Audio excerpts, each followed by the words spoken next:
Assalamualaikum warahmatullahi wabarakatuh. Perkenalkan, nama saya Ahmad Rifai, NIM 4301022040. Di sini saya akan mempresentasikan bab Toharoh. Adapun dalam bab ini ada beberapa bahasan di antaranya yaitu pengertian Toharoh, hukum Toharoh, dan bentuk-bentuk Toharoh. Langsung saja, pengertian Toharoh. Toharoh merupakan sebuah istilah dari bahasa Arab yang berarti bersuci.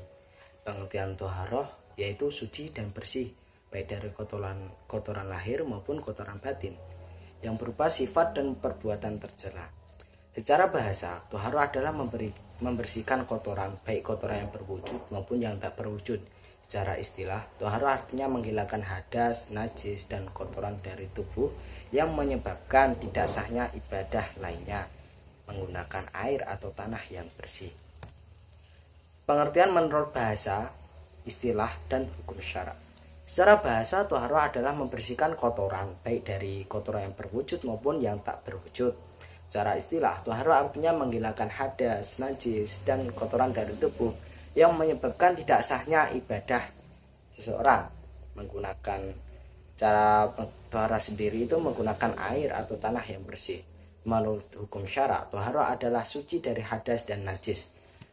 Kewajiban bersuci sudah diterangkan dalam Al-Quran dan hadis seperti yang telah dilansir dari laman Muhammadiyah. Hukum bersuci atau toharoh adalah wajib, khususnya bagi orang yang akan melaksanakan sholat. Hal ini terdapat pada Quran surah Al-Maidah ayat 6 dan hadis Nabi Muhammad SAW yang artinya kunci sholat itu adalah bersuci. Hadis riwayat Al-Tirmidzi, Ibnu Majah, Ahmad Al-Darimi dari Ali bin Abi Thalib radhiyallahu anhu.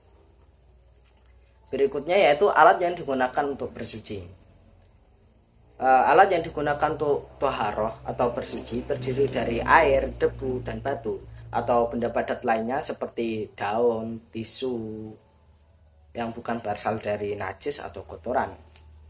Benda padat tersebut dapat digunakan dalam bersuci khususnya ketika tidak ada air. Namun jika ada air yang bisa digunakan untuk toharoh, maka disunahkan untuk terlebih dahulu menggunakan air. Pembagian toharoh sendiri terbagi menjadi dua, yaitu toharoh secara batiniah dan toharoh secara lahiriah. Kedua jenis toharoh tersebut termasuk di antara cabang keimanan. Toharoh batiniah ialah mensucikan diri dari kotoran kesyirikan, kemaksiatan dari diri dengan cara menegakkan tauhid dan beramal soleh. Toharoh lahiriah ialah mensucikan diri, menghilangkan hadas dan najis. Selanjutnya yaitu pembagian toharoh. Pembagian toharoh sendiri meliputi mandi, wudhu, istinja, dan tayamum. Namun di sini hanya dijelaskan dalam mandi dan wudhu. Berikutnya akan saya jelaskan sendiri. Mandi merupakan ajaran Islam, kegiatan atau bisa dikatakan kegiatan membasuh seluruh tubuh dari ujung rambut sampai ujung kaki. Kegiatan ini bertujuan untuk menghilangkan atau mengangkat hadas besar dari dalam tubuh kita, seperti pada saat kita junub atau ihtilam gitu. Selanjutnya yaitu wudhu. Wudhu merupakan tindakan fisik spiritual untuk mensucikan diri dari hadas kecil sebelum memulai sholat atau ibadah lainnya dalam Islam.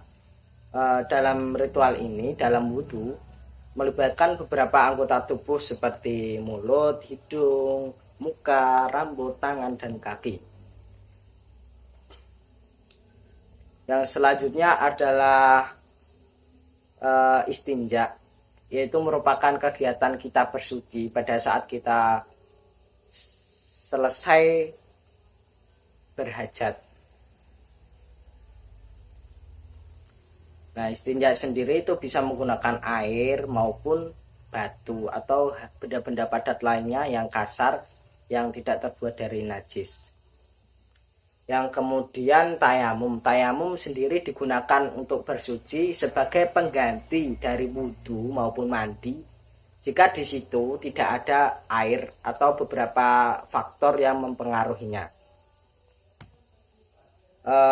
Jenis air untuk bersuci sendiri itu ada beberapa air, yaitu air yang dapat digunakan untuk bersuci merupakan air yang bersih, suci, lagi mensucikan. Air tersebut bisa berasal dari langit atau air hujan maupun berasal dari bumi, air tanah, dan air laut, air sumur yang masih murni dan belum pernah digunakan atau bukan bekas pakai. Jika ditelaah dari jenis-jenisnya, air yang bersih, suci, lagi mensucikan ada 7 jenis, yaitu air hujan, air laut, air yang berasal dari lelehan atau salju, air embun, air sumur atau mata air, air telaga, dan air sungai. Selanjutnya ada 4 golongan air, diantaranya yaitu air musyammas atau air ini atau bisa diartikan sebagai air yang dipanaskan dengan sinar matahari yang diletakkan dalam wadah yang tidak terbuat dari emas. Hukum menggunakan air ini sendiri merupakan makruh untuk bersuci.